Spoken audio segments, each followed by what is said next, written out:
Yang pertama, penting diketahui bahwa goal dari Ramadan itu ada 3. Jadi seseorang disebut berhasil melewati pendidikan Ramadan bila setidaknya dia bisa mendapatkan 3 goal yang diharapkan yang langsung Allah tuangkan dalam Al-Quran. Yang pertama, ada yang dinamakan dengan peningkatan ketakwaan personal. Itu yang ada di Al-Baqarah di ayat 183. Jadi Ramadan desainnya dihadirkan oleh Allah ibadah selama sebulan. Nanti harapan pertamanya ditujukan supaya membentuk karakteristik setiap muslim itu yang memiliki ketakwaan personal yang tinggi. Dalilnya Quran surah kedua ayat 183. Ya ayyuhalladzina amanu kutiba alaikumussyam kama kutiba alal ladzina min qablikum la'allakum tattaqun. Nah, ketika menunjuk tattaqun itu menggunakan kata kerja kedua. Nanti saya bedah. Ya. Jadi supaya kalian kan ke kita. Jadi Allah mengkhitab kita secara personal. Aku siapkan puasa ini ya, dan dipanggilnya nanti untuk semua tanpa kecuali. Nanti saya detilkan. Tujuan dasar pokoknya supaya membentuk karakteristik ketakwaan personal bagi setiap individu muslim. 1. 2, saya cepat. Ramadan juga disiapkan oleh Allah untuk membentuk ketakwaan sosial. Jadi bukan sekedar secara pribadinya menjadi lebih baik, tapi ternyata kebaikan personal ini baru punya nilai optimal dalam pandangan Quran jika auranya sudah mampu ditebarkan ke lingkungannya. Karena itu puasa nggak biasa nanti desainnya. Ya, nanti akan melatih kita saat yang bersamaan untuk berinteraksi secara sosial dan mengoptimalkan semua karakter sosial kita. Sehingga goalnya akan terlihat. Bukan hanya dengan Allah yang punya hubungan baik. Jadi kalau dengan Allahnya baik, dengan manusianya tidak baik, belum sempurna Ramadannya. Dan yang ketiga, membentuk karakteristik manusia yang bersyukur kepada Allah Subhanahu wa Ta'ala. Ketakwaan personal, ketakwaan sosial. Ketakwaan sosialnya ada di ayat 187. Dan karakter syukurnya ada di ayat 185. Jadi yang pertama, kita mulai dari segi ketakwaan personal. Ya. Takwa secara personal. Dalilnya Quran surah kedua ayat 183. Pelan-pelan. Ya ayyuhalladzina amanu kutiba alaikumus syiyam kama kutiba alal ladzina min qablikum la'allakum tattaqun. Apa yang dimaksud dengan ketakwaan personal? Ini dulu. Bapak Ibu, teman-teman sekalian, bila terdapat kata takwa di dalam Al-Qur'an, itu setidaknya disebutkan derivasinya sebanyak 240 kali. Nah, desainnya terbagi pada 3 bagian. Nanti ada yang membimbing bagian jasmani kita. Ada yang kedua membimbing akal atau intelektualitas kita. Dan yang ketiga ada membimbing rohani kita, jiwa spiritual kita. Nah, hal yang terkait dengan bimbingan rohani ini yang membawakan atau memberikan bekal kepada kita untuk pulang kepada Allah saat meninggalkan dunia, itu yang diistilahkan oleh ulama dengan ketakwaan personal. Jadi babnya khusus, kalau mau dirincikan secara singkatnya adalah bab tentang aspek ritual. Bahasa lainnya ibadah. Nah, sekarang dasar berpikirnya bagaimana? Kita itu kan tinggal, bukan hanya di dunia kan? Baik ya? Setelah dunia kita meninggal, makanya disebut meninggal dunia. Ya, perginya kemana? Baik. Berbahagianya di dalam Islam, bersyukurnya sebagai muslim, konsep kehidupan yang dijelaskan itu jelas sekali. Gak ada ambigunya. Ya, Anda bisa komparasikan untuk menambah wawasan kita misalnya. Di Islam itu dari bangun tidur sampai tidur dijelaskan. Dari bimbingannya, doanya, caranya. Meninggal dunia sampai ke bab kematian dijelaskan. Mau wafat tuh silahkan, cara yang tenang seperti ini. Setelah meninggal diinfokan. Anda kalau meninggal dunia, tempat transitnya, makanya disebut barzah. Barzah tuh waiting room, tempat pemisah. Namanya kubur, ada ayatnya. Ada hadisnya, ada detailnya. Setelah itu kemana? Dari dunia ke akhirat. Tempatnya cuma dua, imma di surga atau neraka. Ini tempat menunggunya disebut barzah, alam pemisah. Alamnya disebut barzah, tempatnya disebut dengan kubur. Jelas semua. Ayat, hadis, dalil, lengkap. Nah sekarang pertanyaannya, kalau kita di dunia saja berkehidupan butuh bekal, Anda nggak mungkin datang ke kantor ini tanpa bekal. Dan di sini pun bekerja mencari bekal kan. Dan kita kadang-kadang tugas, apalagi di EP kan, tugas misalnya keluar eksplorasi. Di setiap tempat kan punya aturannya sendiri ya. Datang ke Amerika, mata uangnya sudah beda, currency-nya sudah lain, bekalnya sudah berbeda. Nah sekarang kalau kita meninggalkan dunia, bekalnya apa? Sedangkan yang kita kumpulkan di dunia itu nggak akan dibawa, ke barzah aja nggak dibawa. Ya, ada di antara kita yang dikubur bawa handphonenya. Kalau saya kangen nanti miss call aja, kan nggak bisa kan? Ya pakaian aja kan ganti kan? Ganti loh. Teman-teman masih pakai seragam tuh, ya kan? Seragamnya saat ke alam kubur kan beda kan? Ya kan? Nggak ada kantongnya loh Pak. Boleh dicek nanti tuh, ya. Kainnya cuma dua, perempuan tambah satu, kerudungan, ya kan? Maka yang belum berkerudung dipikir-pikir dulu ya, supaya malaikat nggak aneh nanti nanya, kamu masuk kubur kok pakai kerudung, di dunianya enggak ya. Ini untuk latihan saja ya, pertanyaan. Balikin, jadi masuk ke alam kubur saja, kita sudah meninggalkan semua yang kita kumpulkan di sini. Karena hukum mengatakan setiap berpindah tempat, itu pasti bekalnya tidak akan sama. Pasti berbeda. Hukum ini berlaku fitrah saat berpindah kemanapun, apalagi berpindah ke sini dan ke sini. Maka pertanyaannya, bekal apa yang kita bawa saat berpindah dari dunia? Nah, inilah yang kita siapkan sejak berada di dunia, supaya saat pindah ke sini sudah siap. Maka Allah kemudian menurunkan kepada kita usaha-usaha personal, selain yang kita kerjakan dalam kesibukan dunia, untuk menyiapkan bekal akhirat. Bekal inilah yang disebut dengan ibadah. Aspeknya masuk kepada aspek ritual, dan spiritnya masuk pada ketakwaan personal. Inilah sebabnya kenapa Allah meminta kita sholat, meminta kita baca Al-Quran, meminta kita haji, minta kita umrah. Ya, ada kaitan langsung dengan aspek-aspek keduniaan. Tapi sesungguhnya tujuan utamanya adalah penyiapan bekal menuju kehidupan setelah dunia sini. Ya. Setiap kita menunaikan sholat, maka perbuatan sholat, baca Quran, puasa, dan yang lain sebagainya itu untuk mendukung menjadi bekal kehidupan akhirat, maka oleh Quran dinamakan dengan hasanah namanya. Ya, hasanah. Contoh, sholat itu di Quran disebut hasanah. Quran surah ke-11, Hud ayat 114. Aqimis sholata tarafain nahar wa zulafan minal lail innal hasanati yudhibnas sayyiat. Sholat yang kita kerjakan sehari 5 waktu itu, 17 rakaat, plus dengan tambahan sunnah yang lain, itu oleh Quran disebut hasanah. Nah, setiap kita mengerjakan perbuatan hasanah, maka konsep dasarnya akan melahirkan bekal, diberi nilai, bekal untuk pulang ke akhirat. Ya, berapa bekalnya? Setiap hasanah itu 10 poin. Ada di Quran surah ke-6, ayat 160. Ya, ini jangan dianggap biasa ya. Nanti kita lihat nih. Nanti taunya saat akan meninggal. Jadi akan meninggal semua hasanah dikonfirmasi.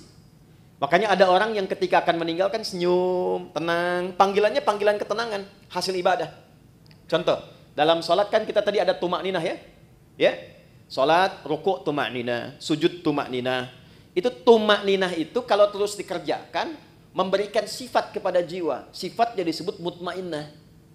Nanti jiwa mutmainnah ini akan dipanggil saat akan meninggal, dikonfirmasi dengan pahala hasanahnya. Makanya ketika dipanggil Quran surah 89 ayat 27 sampai dengan 30, ya ayyatuhan nafsul mutmainnah, irji'i ila rabbiki radiyatan mardiyah. Kenapa ada yang tenang, senyum? Karena ditampakkan. Ya. Dulu ada seorang kakek itu yang sangat soleh, ahli masjid.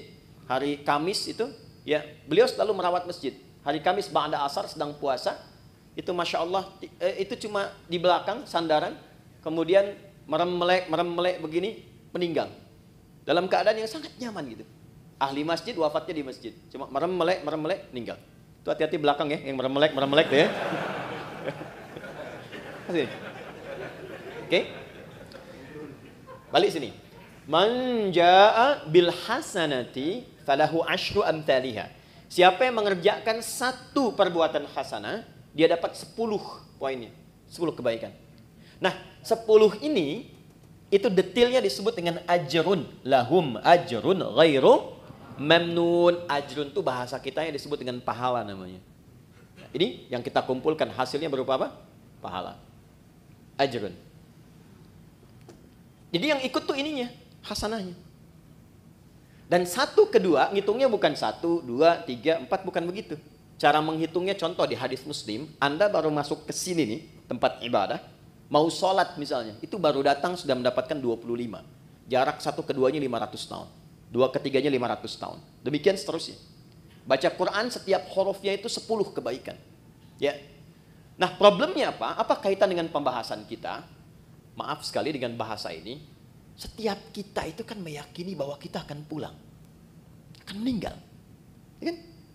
Gak ada satu pun, apalagi kita yang beriman, yang tidak meyakini bahwa satu saat kita akan meninggal. Ini kan sementara. Anda sesibuk apapun berada di sini, pasti hakul yakin bila tiba waktunya pasti pulang kan? Pasti meninggal kan?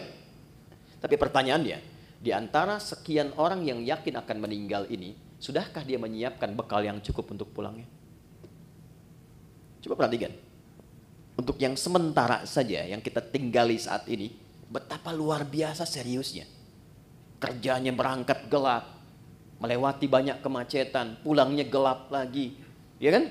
Serius kita kerjakan, tata kelolanya, aturannya dan sebagainya. Untuk mengumpulkan apa? Untuk mengumpulkan kenyamanan-kenyamanan dunia yang sifatnya sementara.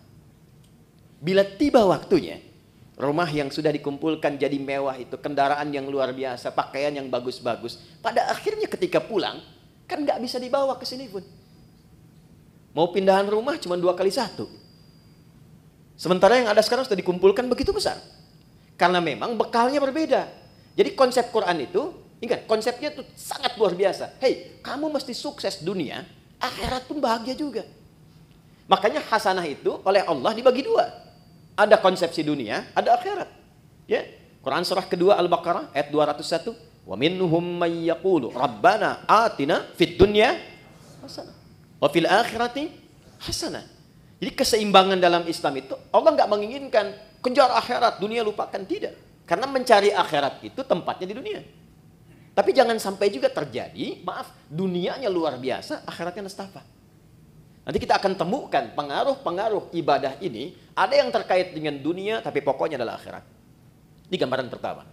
Nah, kenapa puasa? Kenapa puasa?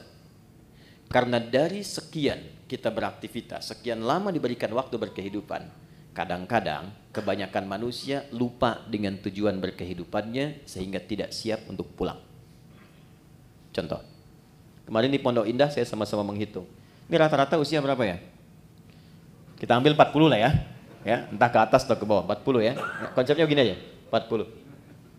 Ya, 40 tahun itu kalau kita potong sedikit untuk tidurnya kira-kira berapa tahun? Akumulasi setengahnya lah ya.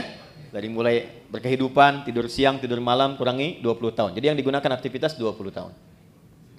Oke. Dari 20 tahun ini yang dipakai ibadah berapa tahun? Kurangi kerja, makan, macam-macam. Ambil setengahnya ya. Jangan terlalu pesimis lah. Ambil 10 lah. Nah, ini yang dipakai sholatnya, ibadahnya, macam-macam. Dari yang 10 tahun ini, yang ibadah, yang ikhlas berapa tahun? Kan konsep diterimanya kalau ikhlas kan? Wa ma umiru illa liya'budullaha mukhlishina lahuddin. Ambil 5 tahun lah ya. Jadi usia 40 tahun itu amalan potensial yang dibawa untuk pulang 5 tahun. Potensial. Ya kan? Dan ingat energi potensial kan ada kaitan dengan H juga kan? MGH kan? M dikali G kali H kan? Ya kan? Bukan cuma gravitasi dunia tapi harus ada keseimbangan akhirat kan? Halo? Betul ya? Baru jadi kinetik kalau ada itu baru kan setengah M dikalikan V kuadrat kan? Tambah kedua jadi mekanik kan? Baik. Kita balik ke sini. Dari 5 tahun yang ikhlas nih, maksiatnya berapa tahun? Udah kebayang ya sekarang ya? Dan harapannya kan ke sini surga Firdaus kan? Bersama Nabi kan? Bekalnya mana? Itulah yang menjadikan sifat Rahman dan Rahimnya Allah diaktualisasikan kepada kita dalam wujud Ramadan itu. Allah menginginkan sekalipun waktunya terbatas, tapi dengan kasih dan sayangnya diinginkan oleh Allah setiap hambanya yang beriman itu punya peluang yang tinggi untuk mendapatkan rahmat Allah di akhirat berupa surga. Maka didatangkanlah setiap tahun 12 bulan itu dari sekian kesibukan 30 hari khusus untuk meningkatkan ketakwaan personal ini, sehingga meningkatkan peluang-peluang untuk mendapatkan rahmat di akhirat. Kenapa wujudnya puasa? Karena puasa adalah desain satu-satunya yang menjadikan setiap manusia mudah meningkatkan amal soleh. Satu, Anda kalau tidak sedang puasa, jangankan sholat sunnah, maaf, sholat fardu pun kadang terlambat. Dan kesannya biasa. Nanti lihat saat puasa, jangankan sholat fardu, ketinggalan sunnah, gelisah. Lihat awal pertama Ramadan nanti, ya, para ibu bahkan sudah maaf sekali, ya, sudah mulai memesan tempat, membuk tempat-tempat saf pertama dengan sajadah itu. Dan itu bukan ngejar sholat fardu, ngejar tarawih. Dan tarawih sunnah kan, ya kan? Anda keluar dari sini, ada yang minta, belum tentu diberi. Tapi saat puasa, yang tak kelihatan mata itu ditanya. Berapa fakirnya, berapa miskinnya, berapa yatimnya, dikumpulkan. Jadi puasa itu dahsyatnya, apalagi Ramadan, bisa membuat seseorang itu mengakumulasikan semua potensi ibadah yang bisa dilakukan. Orang yang nggak pernah ke masjid, itu Ramadan bisa saf pertama. Tapi saya tidak katakan setiap yang saf pertama nggak pernah ke masjid ya. Tapi bisa datang itu luar biasa. Ya, Quran yang nggak pernah jarang ngaji itu bisa tadarus. Itulah dahsyatnya Ramadan. Satu. Yang kedua, ketika seseorang sudah mulai mendapati Ramadan, apalagi dia serius dia bekerjakan itu, maka potensi-potensi maksiat yang mengikis kebaikan-kebaikan itu bisa dijaga, bahkan ditekan dan dihilangkan saat Ramadan. Seorang yang pemarah sekalipun, itu bisa libur marahnya, Pak. Ada pemarah jam 5:30 dicaci maki, 30 menit lagi buka, jam 6 buka, 5:30 caci maki. Dia nggak balas, dia diam aja. Istrinya heran, dia tanya, kok nggak balas, Pak? Ntar habis maghrib. Bisa tahan. Ya. Karena konsepnya demikian, minimal dia takut batal puasanya, dia melatih dirinya dari sejak awal. Korupsi bisa libur tuh, ya. Sogok menyogok bisa libur, takut batal. Ya. Itu konsep dasar pertama. Kenapa dimunculkan puasa? Karena panggilannya ketakwaan personal, di bagian pertama. Jadi secara singkat begini, di balik kesibukan dunia yang kita kerjakan, sekali-kali Allah minta kita sadar, hei, ingat kamu akan pulang. Kalau memang belum bisa mendapatkan yang optimalkan Ramadan. Karena itulah saya cepat langsung ke ayatnya. Ini kalau waktunya panjang, saya bisa detailkan dari setiap huruf Quran. Contoh, waktunya panjang, cuman kesempatannya ini. Yuk, masuk ke Al-Baqarah 183. Saya ambil contoh singkat saja. Ya ayyuhalladzina amanu. Saya ambil satu ini saja. Itu kalimat. Ya disebutkan 361 kali dalam Al-Quran. Itu menunjuk panggilan. Bisa panggilan dekat, menengah, dan jauh. Nidaul qarib, mutawassit, wal ba'id. Huruf panggilan di gramatikal bahasa Arab itu ada 14. Tapi yang di Quran digunakan hanya ya. Memanggil dekat, menengah, dan jauh. Ayyuha disebutkan 150 kali dalam Al-Quran. Ayyunya berfungsi menguatkan pesan, haknya mengingatkan. Alladzina disebutkan sebanyak 1080 kali dalam Al-Quran. Panggilan mencakup semua tanpa kecuali. Laki-laki, perempuan, besar, kecil, dan semua status keduniaannya. Perhatikan baik-baik. Betapa satu huruf ini kesannya luar biasa. Khusus untuk Ramadan. Panggilannya dibuka dengan ya ayyuhalladzina amanu, seakan-akan Allah ingin memberikan pesan yang kuat. Hei semua hambaku, laki-laki, perempuan, besar, kecil yang merasa beriman. Terlepas dari tingkat keimanan kalian beda-beda. Ada yang imannya kuat sehingga merasa dekat dengan Allah.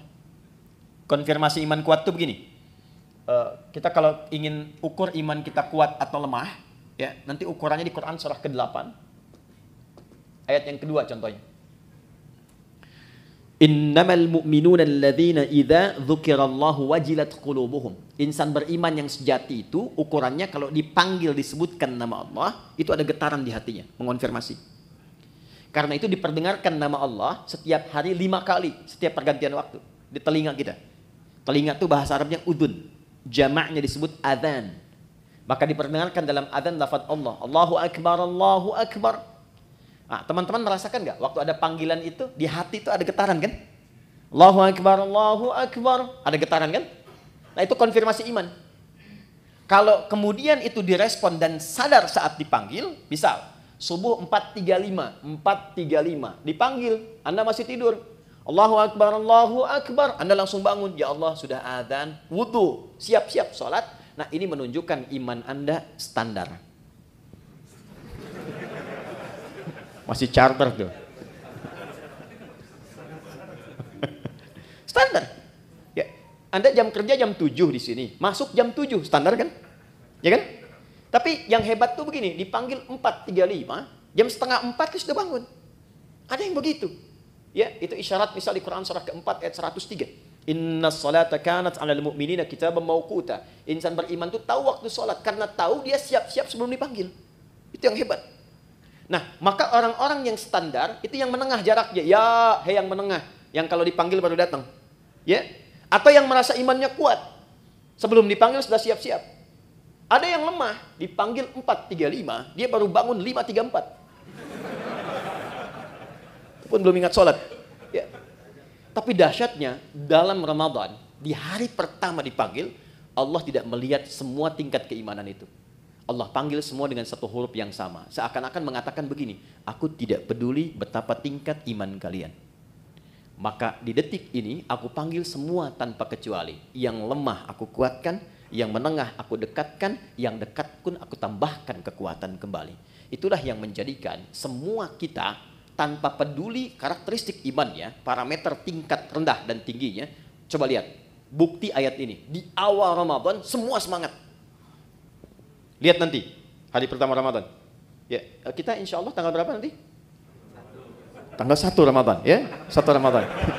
Yang kemungkinan Masehinya nanti saya sampaikan belakangan saja, ya, belakangan saja. Tapi insya Allah sama 1 Ramadan. Pas 1 Ramadan, malam tarawih, itu semua akan kumpul di masjid. Terlihat, nggak peduli apakah dia jarang ke masjid, apakah dia jarang berjamaah, itu bisa kumpul semua. Tapi problemnya adalah Allah turunkan rahmat itu hanya di awal untuk memberikan sebuah bekal dasar. Nah, apakah kita mampu menjaga itu atau tidak sampai akhir itu kembali kepada manusianya masing-masing. Itulah sebabnya butuh tarhib. Kalau nggak disampaikan dari tarhib, itu bisa terjadi kemajuan. Anda awal sampai 10 sah, hari kedua maju 9, 3, 8, ya. Terus sampai dekat mudik kosong kan? Ya. Dan itu selalu diingatkan sebelum Ramadan, tapi kejadian terus gitu. Coba lihat nanti. Ya, karena apa? Motivasinya berbeda. Motivasinya berbeda. Nah, ini poinnya. Jadi di awal Ramadan, ya sudah diingatkan dalam ayat yang pertama turun, Allah berikan perangkat kemudahan bagi setiap personal untuk mendekat kepada Allah. Supaya terjadi peningkatan ketakwaan. Dahsyatnya apa? Ini motivasi pertamanya. 1. Saya langsung kembali ke hadis di Al-Bukhari.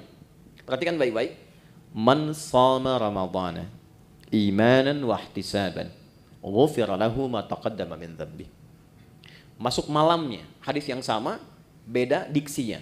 Man qama Ramadhana imanan wa ihtisaban, ghufira lahu ma taqaddama min dhanbi.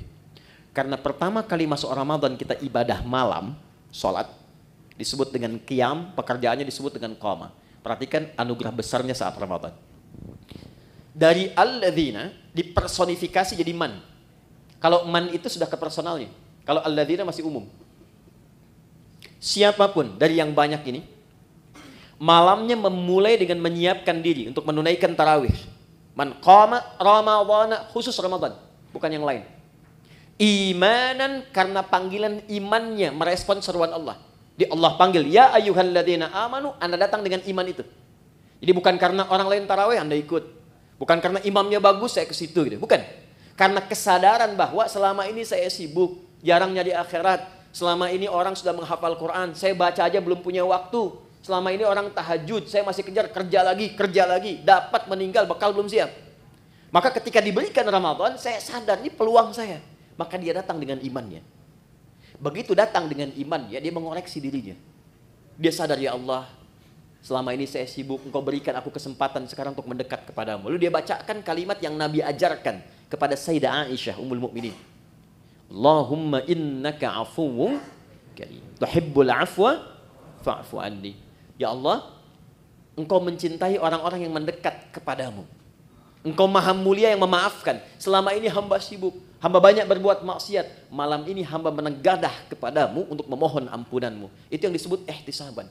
Begitu keluar kalimat itu, memohon ampun kepada Allah, maka ghufira lahu ma taqaddama min dzambi. Sambil ingat dia dosa-dosa yang pernah dia kerjakan, semua kesalahan yang pernah dilakukan gugur.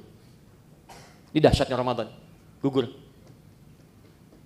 Makanya sering oleh Bilal itu saat Ramadan sering diingatkan kan?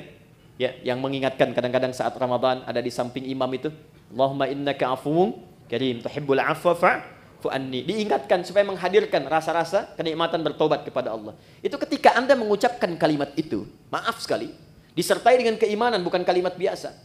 Anda ingat dosa yang lampau, ingat koreksi diri, memohon kemuliaan Allah, ghufira lahu ma taqaddama min dzambi. Semua dosa-dosa yang pernah dikerjakan, ditobati di malam itu gugur langsung.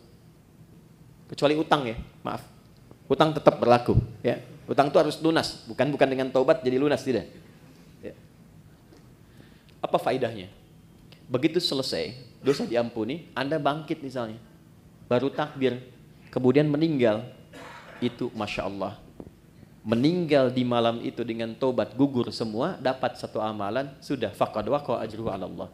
Dosanya hilang, amalannya tumbuh. Jadi peluang mendapatkan rahmat Allah di akhirat ke surga ini menjadi lebih besar.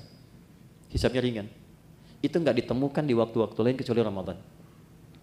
Kalau bersamaan itu dengan malam Al-Qadar, bersamaan, maka sholat yang pertama ditunaikan itu langsung pahalanya lebih dari 1000 bulan. Bukan sama dengan 1000 bulan, ingat. Ayatnya mengatakan Lailatul Qadri khairum min, khair min itu lebih dari, bukan sama. 1000 bulan itu kurang lebih 83 tahun lah kalau dikonversi. Lebih dari itu lebih banyak. Jadi kalau ada misalnya Anda ngaji tuh selepas tarawih, cuman baca satu ayat misalnya, Nun, pas malam Al-Qadar, itu nilai nunnya lebih daripada 83 tahun. Ada yang seharian bisa baca Nun, Nun, Nun, Nun. Ya, dan ingat di hadis Muslim, konsepsi pahala itu kan menutup dosa.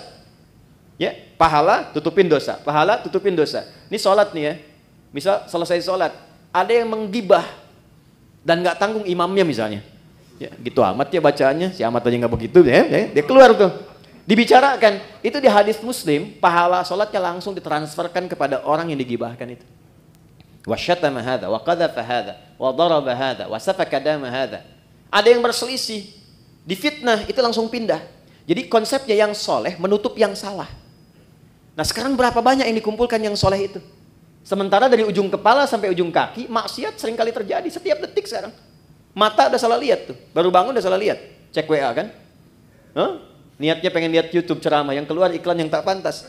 Ya kan? Dilihat apa dilewat? Ya, dilewat sayang gitu kan? Dilihat dosa, ya. Tapi kan iman yang menguatkan, lewat. Ya, istighfar lisan, astagfirullah. Ya, ingat meninggalkan maksiat itu ada pahalanya. Jadi ketika Anda skip atau Anda palingkan ada istighfar, dicatat pahala. Bukan cuma tinggalkan biasa, itu nahi mungkar. Nahi mungkar itu ada pahala seperti amar ma'ruf. Tapi harus bersamaan. Palingkan istighfar, bukan istighfar nggak berpaling. Astagfirullah.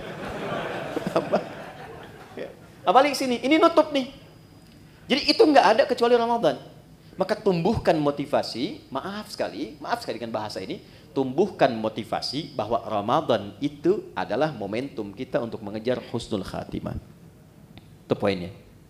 Maka di ujung ditutup dengan kalimat kama kutiba 'alal ladzina min qablikum la'allakum tattaqun. Diharapkan dengan meningkatnya ibadah di bulan puasa ini ada kesadaran personal dalam diri kita bahwa kita suatu saat akan pulang, dan bekal pulang itu cuma takwa. Cuma takwa. Karena saat kita roh ditanamkan pada jiwa, itu membawa potensi takwa. Jadi begitu roh masuk ke dalam jiwa kita menjadi nafas, diserap ke dalam bahasa Indonesia menjadi nafas, bisa bernafas tanda kehidupan. Nafas itu kalau sudah masuk ada takwanya. Di mana ditemukan? Quran surah 91 ayat 7 sampai 10. Wa nafsi wa ma sawwaha fa'alhamaha fujuraha wa taqwaha. Makanya potensi takwa itu dioptimalkan dalam bentuk ibadah.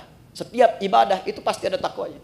Kita sholat barusan. Sholat itu dibuka dengan kata iman dan takwa. Dzalikal kitabu la raiba fi hudal lil muttaqin. Siapa orang takwa di situ? Alladzina yu'minuna bil ghaib wa yuqimunas shalah. Puasa jelas. Haji, nanti mau haji itu. Itu takwa ujungnya. Al-Baqarah 197. Wa tazawwadu fa inna khairaz zadit takwa. Itu poinnya. Jadi secara singkat, kalau kita dengar kata Ramadan, Ramadan, Ramadan, sandingkan kalimat itu dengan kata pulang. Yuk, jadi kalau sekarang masih kita abai dengan Ramadan, tanyakan aja, kalau meninggal siap nggak bekalnya? Ya, saya tutup dengan satu bagian pertama ini, dengan satu kalimat dari Jibril alaihissalam, yang Nabi langsung like, kita wajib share, nggak usah komen lagi. Ya, perhatikan komentar Jibril alaihissalam, ketika Nabi akan naik ke mimbarnya, mimbar Nabi itu ada 3 gundakan, step 1, 2, 3. Begitu naik, kata Jibril alaihissalam, ini ada di Al-Mustadrak, karya Al-Imam Al-Hakim Naisaburi. Kata Jibril alaihissalam, Raghima anfu rajulin au bu'dan, celaka seseorang dan akan jauh dari rahmat Allah, liman adraka ramadhana falam yughfar lahu, yang sudah disampaikan ke Ramadan tapi tak mampu mengonversi Ramadan itu sebagai rahmat untuk meningkatkan ketakwaan dirinya, sehingga tak mampu diampuni oleh Allah Subhanahu wa taala. Dikasih sehari Anda nggak tobat, ada kedua. Hari kedua Anda nggak tobat, ada ketiga. Tapi 30 hari dikasih nggak tobat-tobat, berapa lama lagi waktu yang dibutuhkan oleh Anda untuk mendapatkan rahmat Allah Subhanahu wa taala. Itu poin 1. Pengingatnya saat selesai Id nanti. Dari kata ada ya'udu, tempatnya disebut ma'ad. Waktunya disebut dengan mi'ad. Innallaha la yukhliful mi'ad, waktunya. Innal ladzi farada 'alaikal qur'ana laradduka ila ma'ad, tempatnya. Id itu sifatnya. Kenapa di ujung Ramadan disebut dengan Idul Fitr? Bukan hanya mengembalikan ke waktu kita makan lagi, Idul Fitri, tapi mengingatkan bahwa satu saat kita akan pulang, dan pulangnya membawa jiwa yang suci, yang penuh dengan nilai ibadah. Ya, illa man atallaha biqalbin salim. Nah, itu ditunjukkan setiap kali selesai puasa. Berbahagianya di Indonesia ini, kebiasaan Id ini muncul. Mudik kan? Ya kan? Mudik itu kan pulang ke Udi kan? Pulang ke kampung kan? Dan yang pulang, itu berani pulang kalau punya bekal. Saya pernah tanya pada seseorang yang nggak mudik, kenapa Anda nggak mudik? Nggak punya bekal, Ustaz? Nggak punya bekal. Tapi yang punya bekal, itu semangat pulangnya luar biasa. 3-4 hari sebelum pulang, udah siap-siap. Dan dia telepon ke tempat yang akan pulang. Maka di tempat itu ibunya, saudaranya udah siap-siap ngecat rumah. Makanan diada-adakan, siap penyambutan. Kadang-kadang kan terjadi yang luar biasa ya. Luarnya seperti kaleng biskuit, dalamnya rangginang kan. Saya nggak sebut nama produk supaya nggak endorse ya. UMKM nggak apa-apa gitu. Itu semua disiapkan. Dan yang akan pulangnya, itu saking bangganya, walaupun kendaraannya kecil, bekalnya banyak. Motornya kan bebek kan, tapi bekalnya singa kan. Coba lihat, dusnya ditambah lagi pakai pelepah kurma, sampingin lagi pelepah pisang tuh ya, kalau di sini. Ya, pelepah pisang tambahin dus, tambah lagi. Dan dia tuliskan, aku pulang sayang. Kenapa? Karena siap. Di akhirat tuh begitu. Ketakwaan personal, ini wujudnya dari sholat, puasa, Quran, haji. Ini yang menjadikan pintu-pintu surga bergantung dengan amalan ini. Di surga itu ada 8 pintunya. Dan 8 itulah amalan pokok kita. Makanya nanti ada yang dipanggil dari pintu puasa yang rajin puasa. Pintunya Ar-Rayyan. Ada pintu babus sholah, pintu tahajud, pintu sedekah. Pastikan Anda menekuni ketakwaan personal itu di sisi yang mana sehingga punya kebanggaan saat pulang. Kalau belum sempat baca Quran, saya kasih kabarnya dari sekarang. Saya keliling-keliling Indonesia. Sekarang di setiap tempat tuh berburu Quran. Dari mulai anak-anak kecil yang 3 tahun, 4 tahun, 5 tahun, bahkan yang kata orang gak bisa melihat, matanya buta. Saya selalu katakan Allah tutup peluang matanya untuk melihat maksiat. Itu mereka pun sudah mulai menghafal Quran. Dan banyak di antara mereka juga punya kesibukan. Ada yang tempat ber-AC, nyaman, tenang, enak. Dengan semua fasilitas belum mampu mendekat kepada Allah, maka bandingkan dengan orang-orang yang kerja di lapangan. Ada satu tempat, istrinya itu suka ngambil suluh, suaminya kerja serabutan. Tapi kalau orang datang ke situ, itu Masya Allah, semua yang terbaik dihidangkan, makanan, ikan, dan sebagainya. Dan istri akan mengatakan, Alhamdulillah, Abi itu kalau pulang, Allah kasih uang banyak sekali. Berapa sebulan? Ya kalau nggak 500, 700 ribu. Tapi tahu kan Anda, istrinya hafal Quran 30 juz dan suaminya 7 riwayat. Dan mereka bekerja dalam diam. Dunianya hasanah, dan mereka menyiapkan akhirat yang sangat dahsyat untuk pulangnya. Karena di antara yang diparadekan oleh Allah untuk pulang itu dan diperintahkan malaikat berjajar di setiap pintu surga menyambut, itu ahli Al-Quran. Makanya Ramadan kita punya kebiasaan mendalami Al-Quran, salah satunya untuk itu. Nah, jadi kita lihat spirit pertamanya itu. Jadi nanti saat akan ke Ramadan, siapkan agendanya dari sekarang. Ini kurikulum yang Nabi ajarkan. Ya, mohon maaf dari sekarang. Rencana mau berapa juz khatam nanti? Mau berapa juz hafal? Jangan tanggung, 30 juz pasang target. Hafal Quran. Maksud saya begini, kalau target 30, nyangkutnya kan jelas. 28, 27, kan 3 juz ya. Kalau cuma 1 juz kan targetnya, nanti nyangkutnya kan gak jelas tuh ke bawahnya. Dari sekarang siapkan. 1, sedekahnya, ya.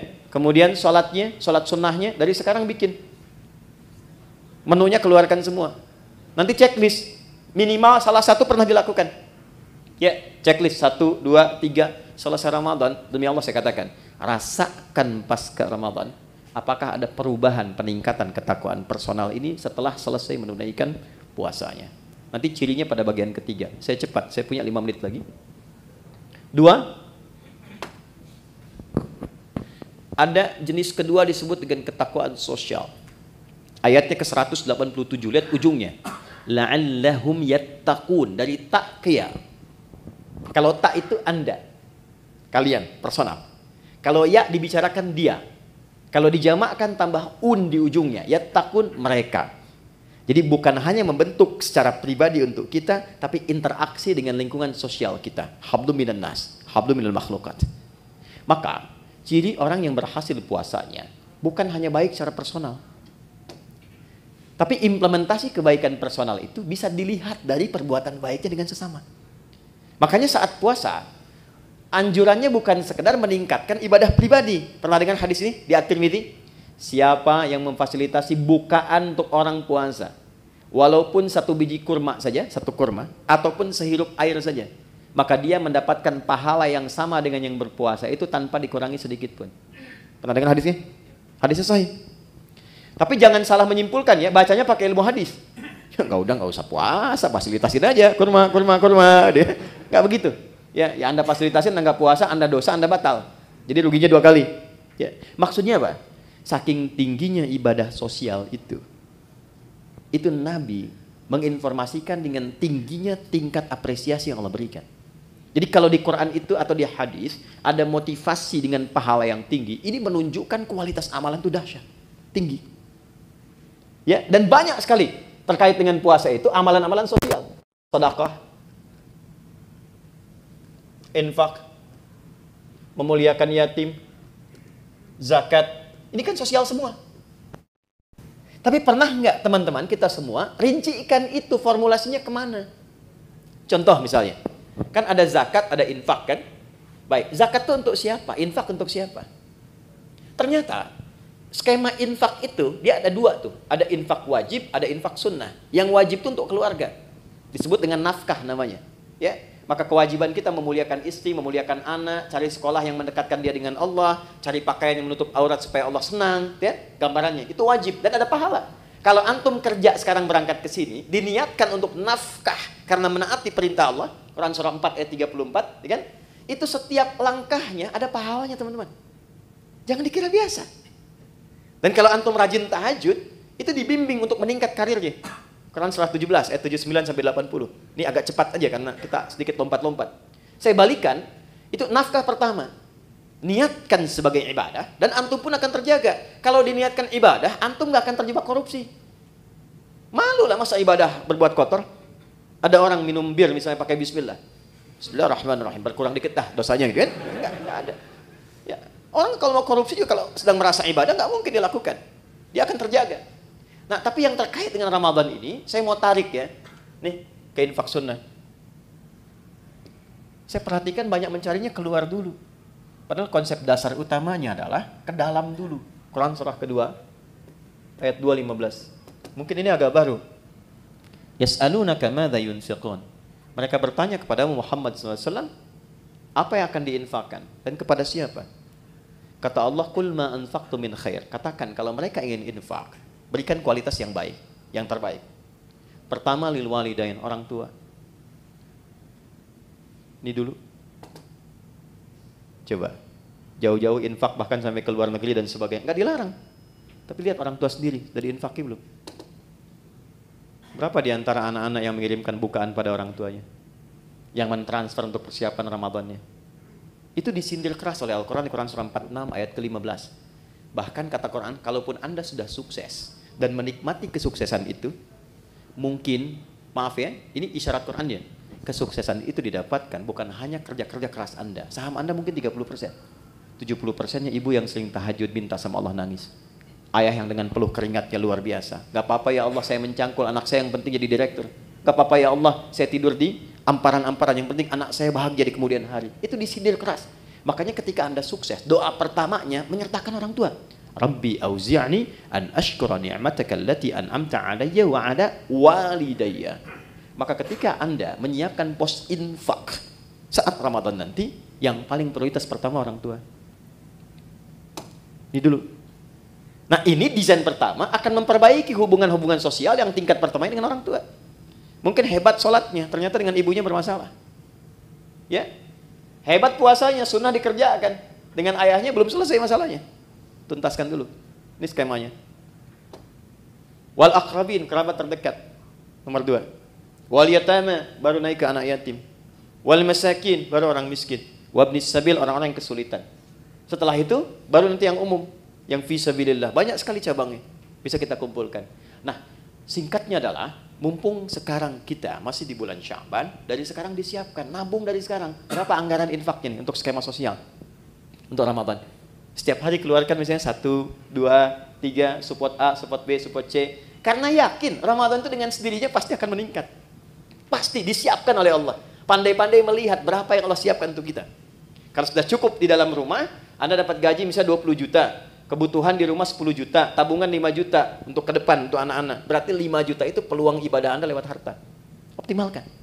Tinggal diatur nanti bagaimana penyalurannya saat Ramadan. Dan yang paling dahsyat, ada nanti skema yang ketiga, yang terakhir, sedekah.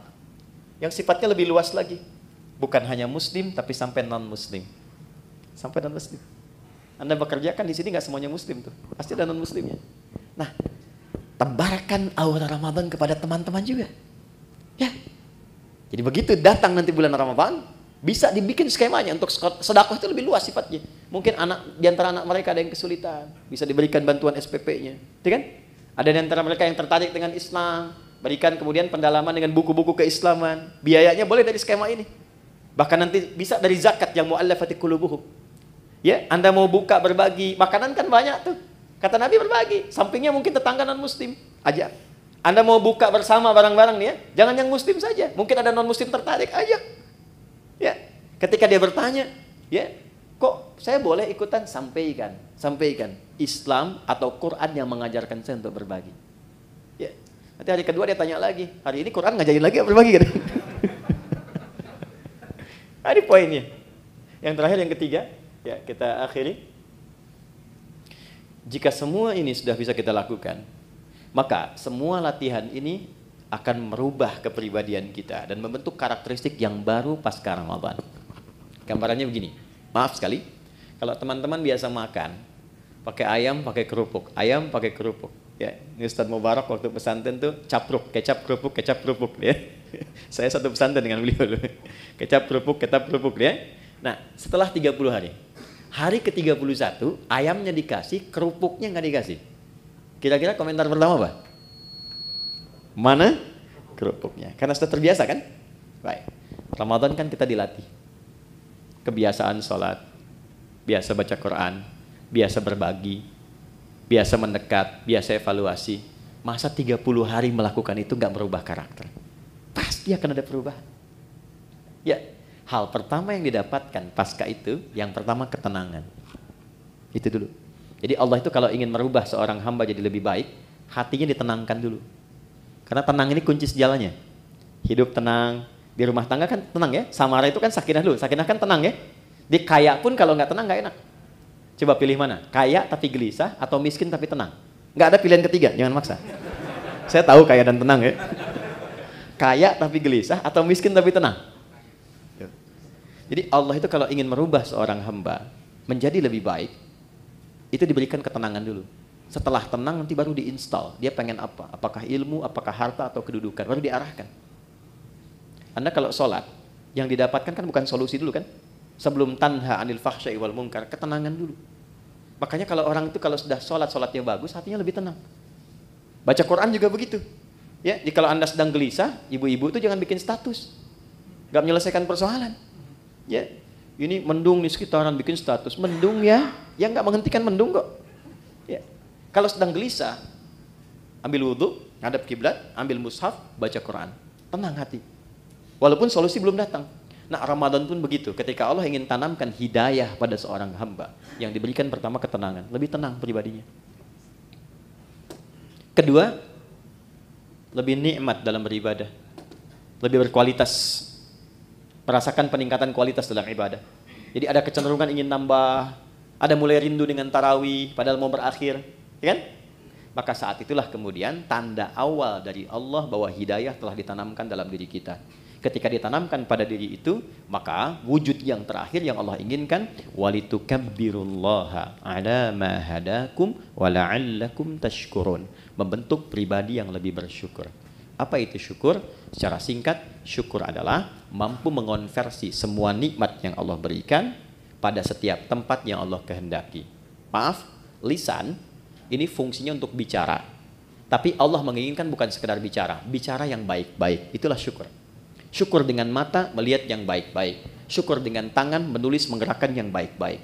Maka orang yang lulus puasanya, puasa itu akan merubah kepribadian dirinya menjadi lebih baik sebagai syukur kepada Allah Subhanahu wa taala setelah menyelesaikan pelatihan selama 1 bulan itu. Karena dia mendapatkan syukur itu, maka dia coba mengekspresikannya dengan bertakbir. Itulah sebabnya hari pertama di bulan Syawal kita bertakbir, Allahu Akbar, Allahu Akbar, Allahu Akbar. Takbir itu ada 2 jenisnya. Ya, ada takbir perjuangan, ada takbir sebagai syukur. Nanti ada yang menambahkan ulama dengan takbir ibadah seperti dalam sholat.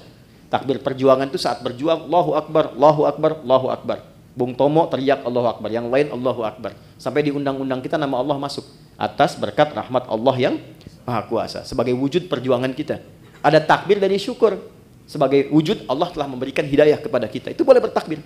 Ya, Anda misalnya puasa. Kalau saya dapat sesuatu, saya pengen puasa. Begitu dapat, diberikan Anda puasa. Anda bertakbir misalnya, Allahu Akbar, itu sunnah. Boleh untuk dilakukan. Nah, jadi secara singkat, lulus puasa, jadilah pribadi yang lebih baik dekat dengan Allah. Bersikap mulia terhadap sesama. Saat yang bersamaan, mampu menata diri dari ujung kepala sampai ujung kaki, menjadi pribadi yang lebih baik. Itulah esensi Ramadan yang Allah perintahkan lewat Rasulullah untuk berlatih selama kita menunaikannya.